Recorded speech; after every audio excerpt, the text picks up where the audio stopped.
गुरुर्ब्रह्मा गुरुर्विष्णु गुरुर्देवो महेश्वरः गुरुः साक्षात् परब्रह्म तस्मै श्री गुरुवे नमः। अखण्डमण्डलाकारम् व्याप्तं येन चराचरम् तत्पदं दर्शितं येन तस्मै श्री गुरुवे नमः।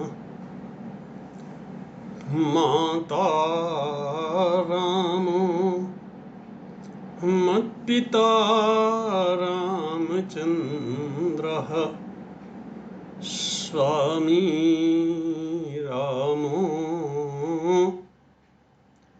मत्सखा रामचन्द्रः सर्वस्वं मे रामचन्द्रो दयालुः नान्यं जाने नैव जाने न जाने।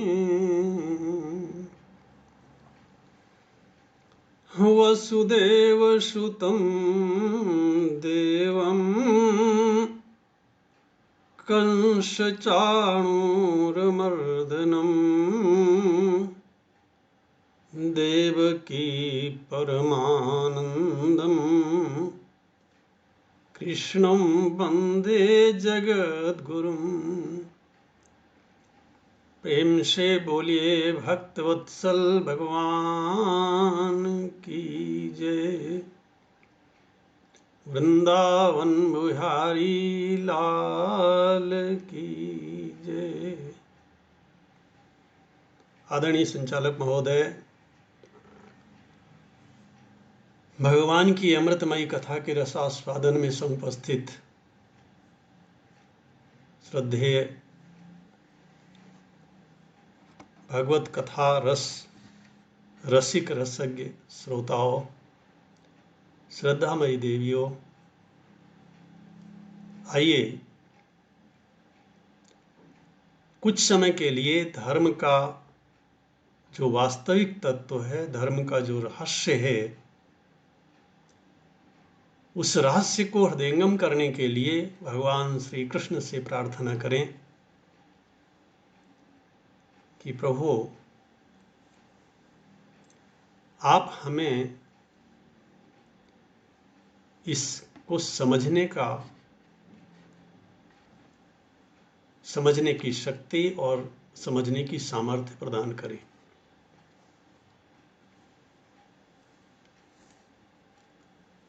शास्त्रों में ऐसा कहा गया है कि बाहर से देखा जाए तो मनुष्य में और पशुओं में कोई भेद नहीं है। अगर ये पूछा जाए कि मनुष्य और पशु में जो भेद करने वाला तत्व है वो क्या है, क्योंकि बहुत से लोग ऐसे हैं जिनका शरीर तो मनुष्य के जैसा है, लेकिन वे पशुओं से भी गए गुजरे हैं। ऐसे लोगों को श्री रामचरितमानस की भाषा में राक्षस कहा गया है, और शास्त्रों में भी तेमी मानुष राक्षसाह, ऐसे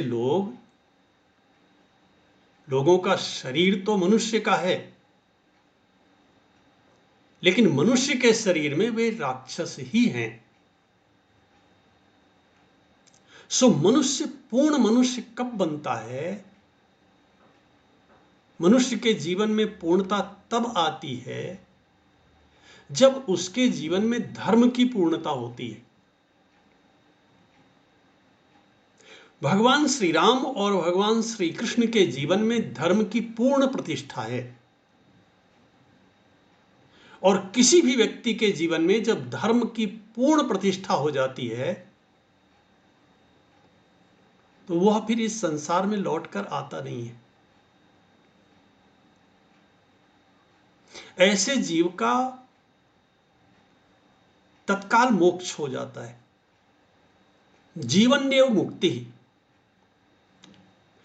वो रहता तो शरीर में है, दिखाई तो देता है मनुष्य के शरीर में, लेकिन मनुष्य के शरीर में रहते हुए एक विलक्षण आनंद का अनुभव करता है।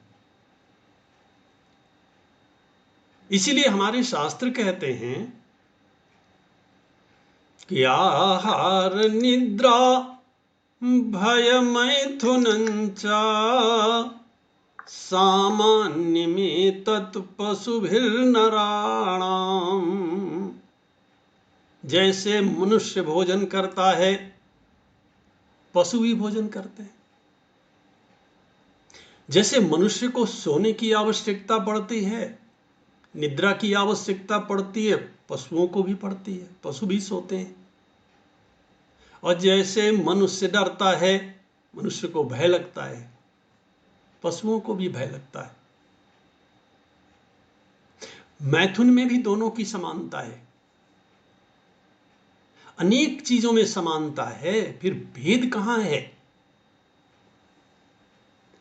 बोले धर्मो हि तेषां अधिको विशेषः। मनुष्य में अगर कोई वस्तु अधिक है उसका नाम है धर्म, और अगर किसी में धर्म नहीं है तो बोले ऐसा मनुष्य तो पशुओं से भी गया गुजरा है, क्योंकि पशुओं के पास तो बुद्धि नहीं है, वो समझ नहीं सकते धर्म के रहस्य को। मनुष्य तो समझ सकता है। इसलिए धर्मेण हीनः पशुभिः समाना। जो मनुष्य धर्म से रहित है ऐसा व्यक्ति ही पशु है। और धर्म का रहस्य है दान, क्योंकि श्री गोस्वामी जी महाराज कहते हैं दान करे कल्याण।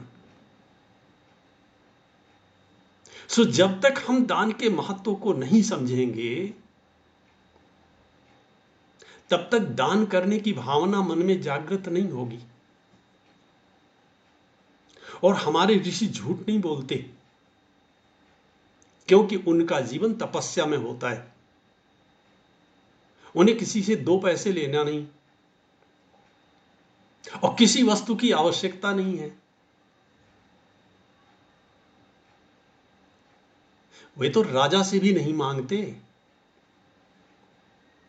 बड़े बड़े राजा उनके पास जाकर के साष्टांग प्रणाम करते हैं और प्रणाम करने के बाद उनसे मांगते हैं।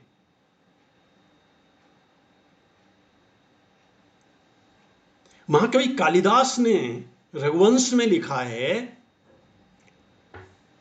कि बड़े बड़े राजा लोग इन तपस्वी ऋषियों के साथ, जिन्होंने धर्म के रहस्य को लिखा है, इनसे मांगने जाते हैं और इनसे कहते हैं हमें आप जो धर्म करते हैं, आप जो निष्काम कर्म करते हैं, आप जो भगवान के नाम का जप करते हैं, इससे मेरा राज्य चल रहा है।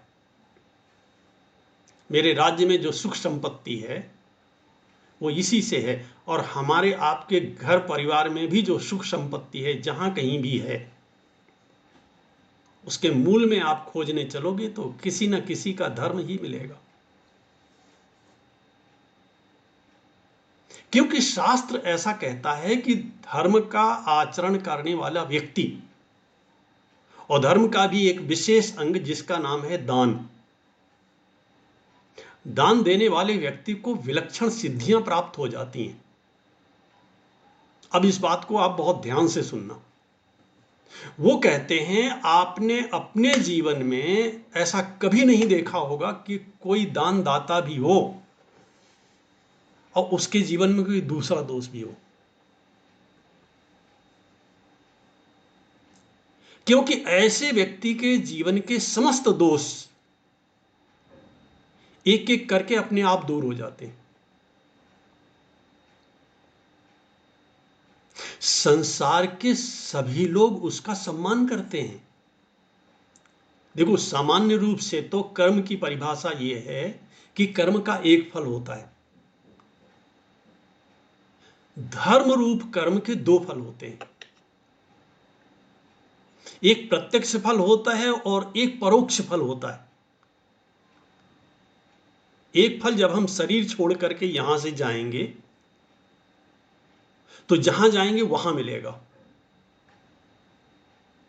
क्योंकि हमने जो दान दिया है, जो सत्कर्म किया है, जो पुण्य किया है, वो हमारे खाते में जमा हो गया। उसका फल कब मिलेगा? बोले जब हम इस शरीर को छोड़ करके जाएंगे, तब हमने जो किया है वही हमें मिलेगा, क्योंकि शरीर तो बाद में छूटेगा। शरीर के छूटने के पहले सारे सत्कर्म और सारे दुष्कर्म, माने जो कुछ भी पुण्य कर्म किया है, जो भी पाप कर्म किए हैं हमने इस जन्म में और पूर्व पूर्व जन्म में, वो सब इकट्ठे होकर के कर्म यह तय करते हैं कि इसका अगला जन्म कहां होना चाहिए। अब हमारा अगला जन्म सड़क किनारे किसी फुटपाथ पे होगा या किसी श्रीमान के घर में होगा,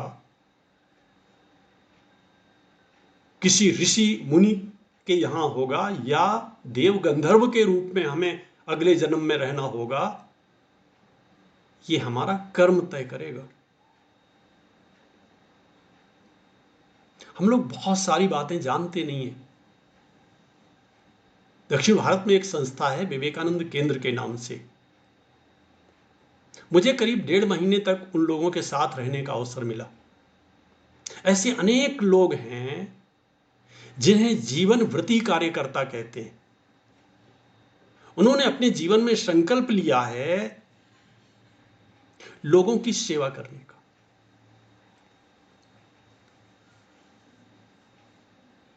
उनके वस्त्र इतने सामान्य हैं, भोजन इतना सामान्य है, जो मिल जाए जैसे मिल जाए, और संस्था जो कह दे करने के लिए।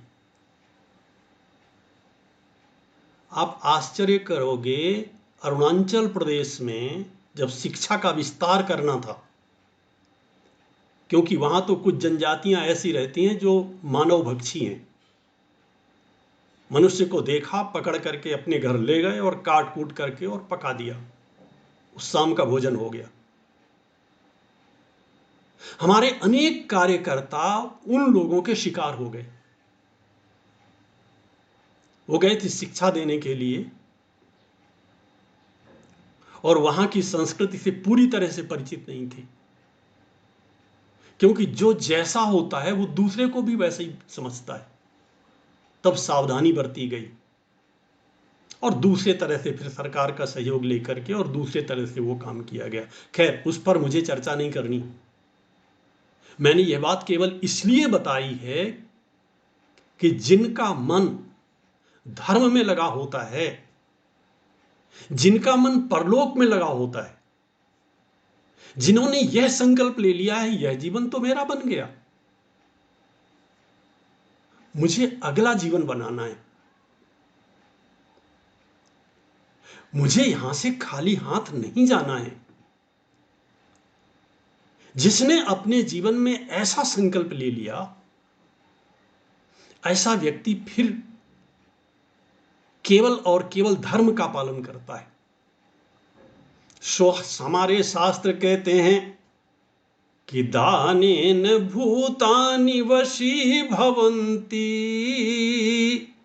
पहली सिद्धि ये मिलती है कि दान देने वाले व्यक्ति का सभी लोग सम्मान करते हैं और सभी लोग उसके वश में हो जाते हैं। वो जो कहता है वही होता है।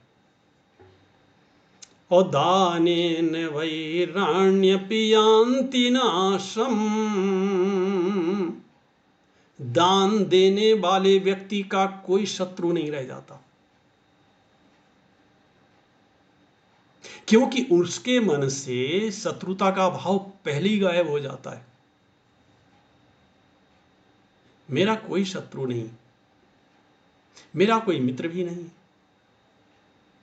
यह जो हमारे अंदर आत्मा है, यह आत्मा ही जब महान होता है तो महात्मा बनता है। महात्मा किसी वेश का नाम नहीं है, महात्मा सुंदर वस्त्रों का भी नाम नहीं है। माला कंठी और त्रिपुंड को भी महात्मा नहीं कहते। यह जो मनुष्य की आत्मा है, इसे हम चाहें तो क्षुद्र से क्षुद्र बना लें और चाहें तो इसे विराट से विराट बना लें, यह हमारे ऊपर है। क्योंकि अयम निजः परो वेति, ये मेरा है और ये तुम्हारा है।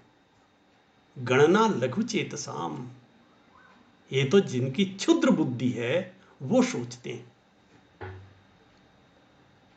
उदार चरितानाम तु वसुधैव कुटुंबकम।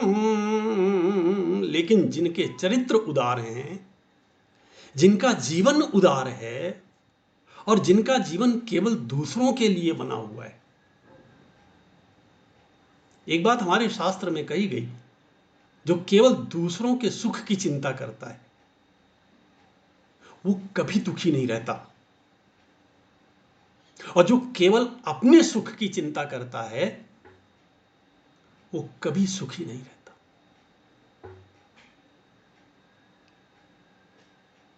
इसे लिख लीजिएगा और खोज लीजिएगा तो आपको बहुत सारे उदाहरण समाज में मिल जाएंगे। ऐसे उसके पास संसाधन तो हो सकते हैं, वस्तुएं तो हो सकती हैं, गाड़ी कार बंगला ये सब तो हो सकता है, सुख नहीं हो सकता। क्योंकि दुख भोगने के तरीके उसे आते हैं। हम जो दूसरों को देते हैं, ऐसा आपने कभी नहीं देखा होगा कि आपने खेत में तो गेहूं बोया और उसमें से चना निकले। अगर हमने गेहूं बोया है तो लौट करके हमें गेहूं ही मिलेगा। एक संत भी कहता है, बोया पेड़ बबूल का तो आम कहां ते होए।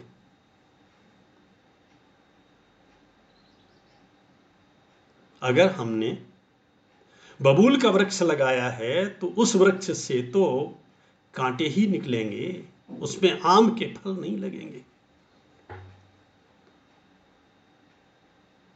सो दान कैसे देना चाहिए? शास्त्र कहते हैं श्रद्धया देयम। जब देना ही है श्रद्धा पूर्वक देना चाहिए। महाराज ये श्रद्धा क्या है? बोले गुरुपदिष्ट वेदांत वाक्येषु विश्वासा श्रद्धा। ये जो मैं दे रहा हूं क्योंकि शास्त्र का आदेश है। देखो, दे तो रहा हूं मैं, लेकिन मेरे दान देने से किस किस को संतोष होगा? हमारे जो ऋषि हैं, हमारे जो पूर्वज हैं, गरुड़ पुराण में ऐसा लिखा है, जब व्यक्ति दान देता है तो उसके पूर्वज, उसके पितृलोक में उत्सव मनाते हैं। श्रद्धा शब्द का अर्थ है इस बात पर इसी रूप में विश्वास करके, क्योंकि गरुड़ पुराण के रचयिता को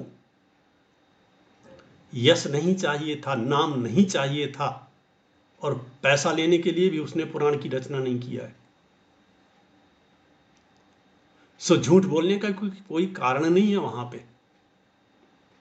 नत्यंत पितराह ऐसा लिखा हुआ है वहां पे।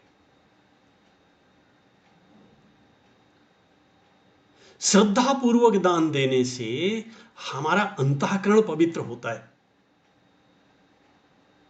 कभी कभी आपने देखा होगा, अकारण ही मन दुखी होता है।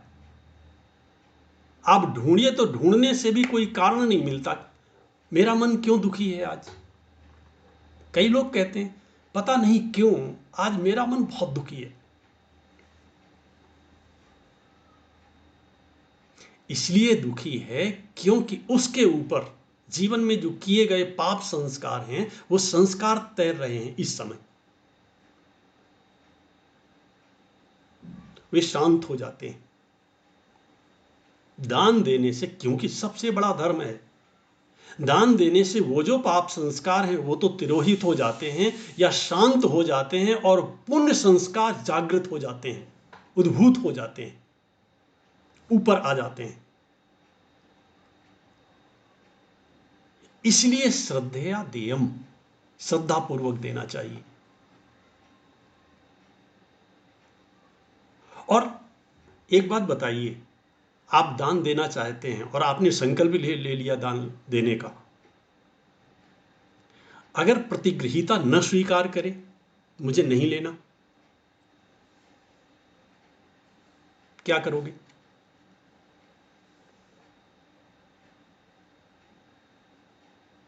कैसे दान करोगे? लेने वाला तैयार ही नहीं है। मैंने एक दिन जिन महाराज जी की बात बताई थी, ज्योतिषपीठ के शंकराचार्य परम श्रद्धेय श्री स्वामी शांतानंद सरस्वती जी महाराज, उन्हें उसी लखनऊ में एक व्यक्ति 3 मंजिल की कोठी थी, उसे वो दान देना चाहता था, और वो हाथ जोड़े खड़ा था कि आप महाराज जी इसमें संस्कृत विद्यालय खोल दीजिए, अपना आश्रम बना लीजिए। महाराज जी कह रहे थे मुझे क्या करना इस सब से, किसी और को दे दो, ये झंझट मेरे से नहीं होगा। गृहीता अगर न स्वीकार करे, क्योंकि पहले तो सत्पात्र का मिलना कठिन है, आप देख लेना, सही पात्र का मिलना कठिन है जिसे दान दिया जाए, क्योंकि वो लेगा नहीं। जो सही पात्र है वो लेगा नहीं। क्यों नहीं लेगा? इसलिए नहीं लेगा क्योंकि वो जानता है कि दान लेना तो आसान है, इसे पचाना आसान नहीं है। ये धन के रूप में इसका पाप मेरे पास आ रहा है, मैं इसका धन नहीं ले रहा, इसका पाप ले रहा हूं। इसलिए हमारे ऋषि कहते हैं कि अगर किसी के घर में एक टाइम भोजन भी करो तो उसे थोड़ा सा कुछ उपदेश कर दो। अपने अपने शिष्यों से कहते हैं उसे थोड़ा सा उपदेश कर दो, थोड़ी देर बैठा करके भगवान नाम संकीर्तन करा दो, उस कर्ज से मुक्ति मिल जाएगी। मुफ्त में किसी के घर में भोजन मत करो।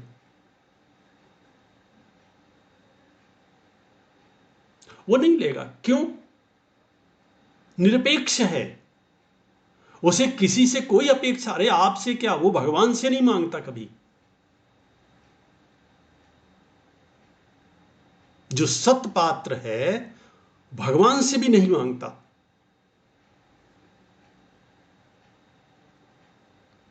क्योंकि उसमें ज्ञान की पूर्णता है। जीवन की पूर्णता है, वो पूर्ण जीवन जी रहा है, तो किसी दूसरे का उधार लेकर के अपने जीवन में अपूर्णता क्यों लावेगा? इसलिए श्रद्धया देयम, श्रद्धा पूर्वक देना चाहिए। आप सब जानते होंगे, रहीम जी जब किसी को दान देते थे, उनके नेत्र नीचे की ओर झुके रहते थे। ग्रहीता को कभी देखते नहीं थे।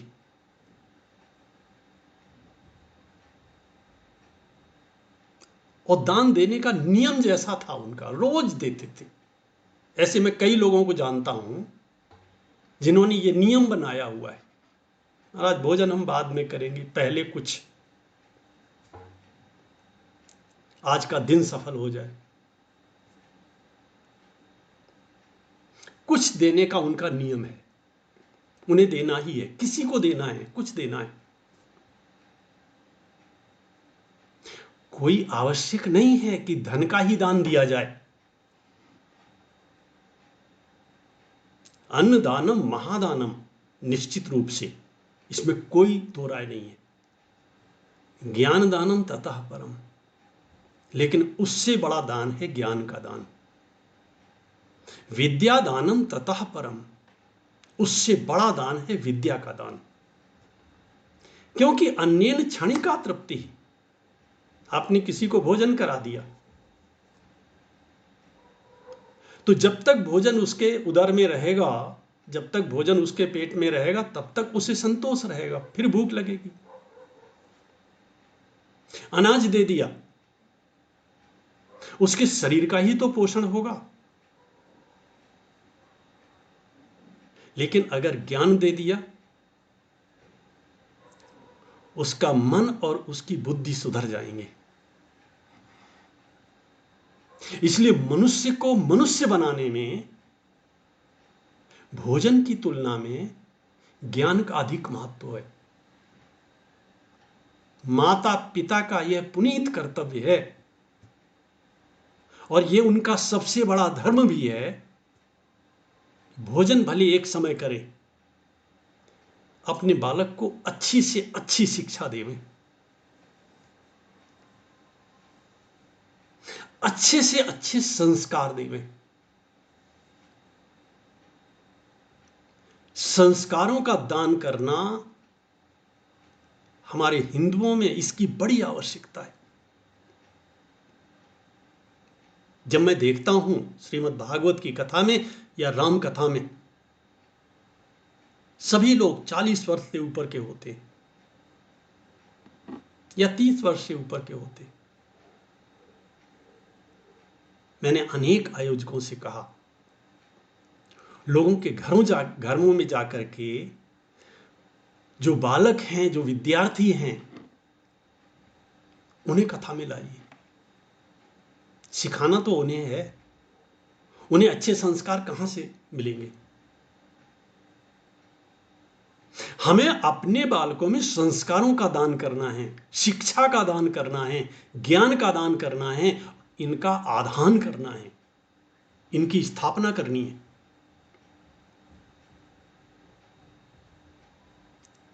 इसलिए श्रद्धेयादियम, यही माता पिता का पुनीत कर्तव्य है। जन्म तो पशु भी देते हैं, पक्षी भी देते हैं, वे संस्कार नहीं दे सकते, ज्ञान भी नहीं दे सकते। अपने बालक को अच्छे संस्कार और अच्छी शिक्षा देने पर जो पितृ ऋण है, जिन 3 ऋणों की बात हमारे वेदों में की गई है, उनमें से जो पितृ ऋण है, उससे मनुष्य को मुक्ति मिलती है।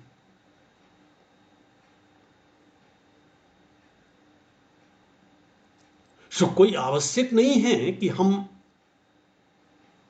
पैसे का ही दान करें, धन का ही दान करें। जिसके पास धन है वो धन का दान करे, जिसके पास ज्ञान है वो ज्ञान का दान करे।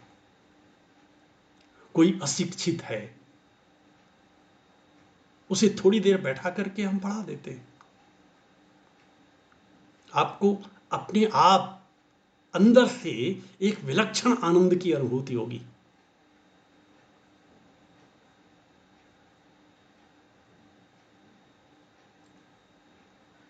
सो ये जो चर्चा है, ये जो आध्यात्मिक चर्चा है, ये केवल सुनने के लिए नहीं है, सुनने के बाद मनन करने के लिए, और मनन करने के बाद आचरण करने के लिए है। इसलिए वेद कहता है श्रद्धया देयम रियाह देयम। रियाह माने लज्जा पूर्वक देना चाहिए। वेद कहता है तेरा है क्या जो तू दे रहा है, लेके आया था।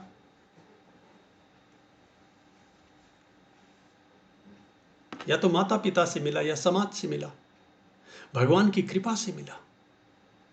कई बार तो ऐसा होता है, हमारे घर में कन्या आती है, माता पिता रो रहे होते हैं, वे नहीं जानते मेरे घर में लक्ष्मी आई है, अब इसी के भाग्य से हमारा भाग्य बदलेगा। उनके जीवन में आकस्मिक परिवर्तन आता है। उन्हें यह पता नहीं होता ये किसके भाग्य से हुआ है और किसके भाग्य से हो रहा है। हमारी दृष्टि कहां तक है, हम कितना दूर तक देख पाते हैं। सत्य हमारी दृष्टि से दूर रहता है। हिरण्मयेन पात्रेण सत्यस्यापिहितम मुखम, वेद कहता है।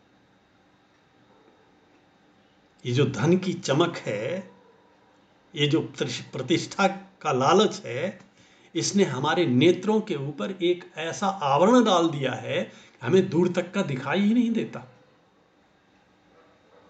हमें तो कल का भी नहीं दिखाई देता। 4 घंटे बाद क्या होने वाला है ये भी हमें नहीं मालूम है।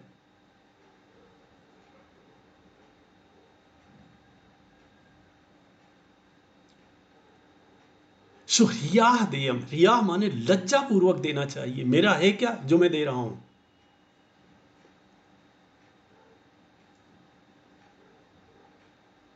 अगर यह व्यक्ति जो मेरे सामने खड़ा है ये लेने से मना कर दे तो मैं क्या करूंगा। इसीलिए रहीम कभी जब देते हैं तो याचक को देखते नहीं है, उनके नेत्र नीचे की ओर होते हैं, हाथ ऊपर होता है। उनके एक मित्र हैं गंग कवि। कोई कोई लोग कहते हैं कि ये संत तुलसीदास जी ने पूछा उनसे, कुछ लोग कहते हैं उनके मित्र थे गंग कवि, उन्होंने ये पूछा। रहीमदास जी से पूछा, किसी की कहाँ रहीम जो, और सीखी कहाँ रहीम जो, ऐसी देनी देन, और ज्यों ज्यों कर ऊंचे करो त्यों त्यों नीचे नैन। जैसे जैसे आप धन की मात्रा बढ़ाते हो देने की, वैसे वैसे आप अपने नेत्रों को और नीचे झुका लेते हो। महाराज क्या कारण है इसका। रहीम ने इसका उत्तर दिया, बहुत प्यारा उत्तर है, सही उत्तर है। रहीम जी कहते हैं कि दाता तो को और है, देने वाला मैं नहीं हूं, देने वाला तो कोई और है। अगर उसने मुझे न दिया होता तो मैं कैसे देता।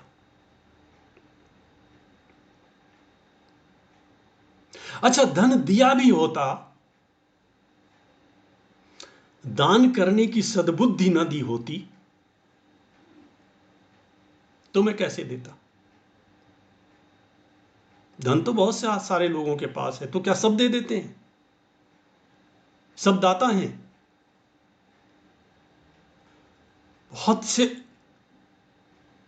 बहुत से लोगों के पास धन है। हमारे शास्त्र कहते हैं युद्ध में प्राण दे देना आसान है, सामने आए हुए सत्पात्र को दान देना बहुत कठिन काम है। युद्धन्ते पक्षी पशवः, वीर वो नहीं होता जो युद्ध क्षेत्र में युद्ध करता है। युद्ध तो पशु भी करते हैं, पक्षी भी करते हैं, तो क्या उन्हें हम वीर कहते हैं?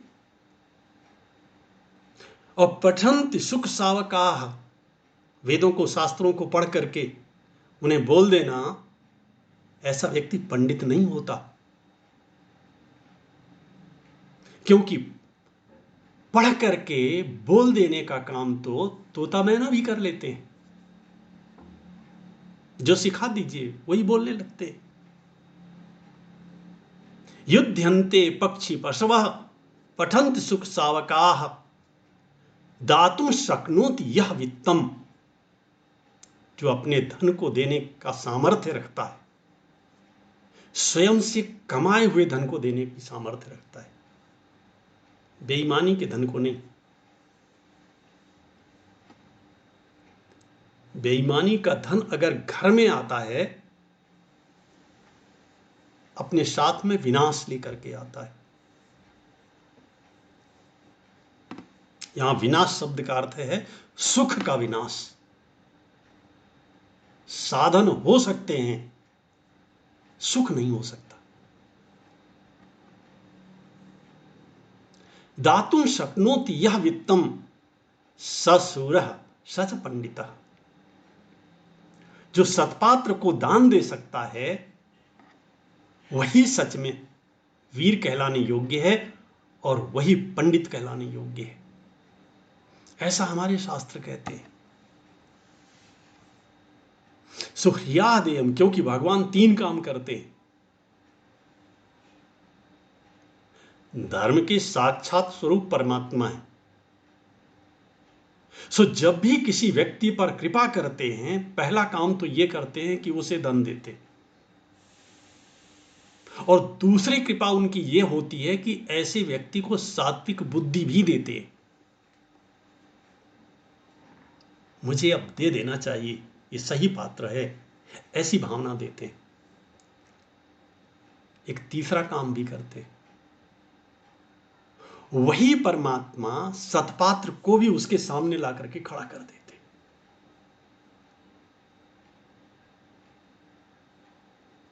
इसीलिए तो भगवान की जरूरत है।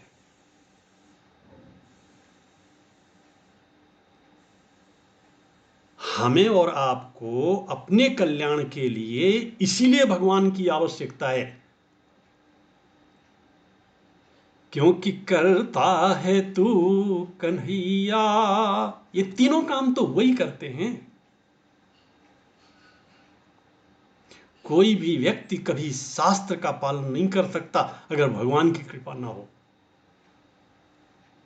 क्योंकि शास्त्र ईश्वर की वाणी है, भगवान के मुख से निकले हुए शब्द हैं।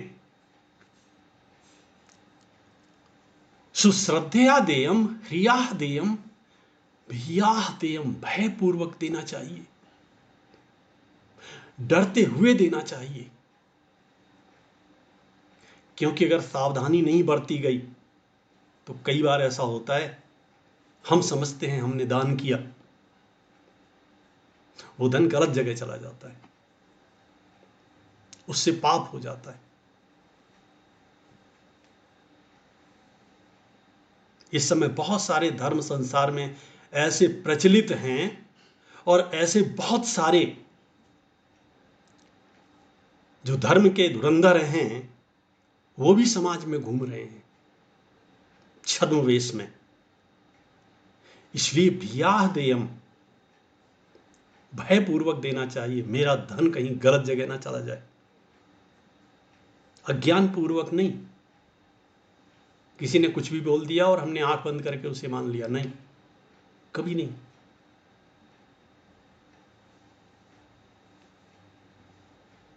क्योंकि उसका तो नाटक करने का उसका स्वभाव है, और ऐसा भी नहीं है कि हमें थोड़ा सा समय देना चाहिए, उसके लिए बुद्धि का भी प्रयोग करना चाहिए। इसलिए श्रियाह देयम ह्रियाह देयम भियाह देयम विभवो दान शक्तिश्च महाताम तपसा फलम। भगवान कहते हैं मनुष्य के पास वैभव भी हो, दान देने की सामर्थ्य भी हो, इच्छा भी हो, और वह दान दे भी सके, ये बहुत बड़ी तपस्या का फल है। उसने इस जन्म में, इसके पूर्व जन्म में या उसके पूर्व जन्म में कभी बहुत सत्कर्म किया होगा, तभी उसकी बुद्धि में वह सात्विक श्रद्धा आई है, जिसके लिए गोस्वामी जी कहते हैं सात्विक श्रद्धा धेनु सुहाई। प्रेम से बोलिए भक्तवत्सल भगवान की जय।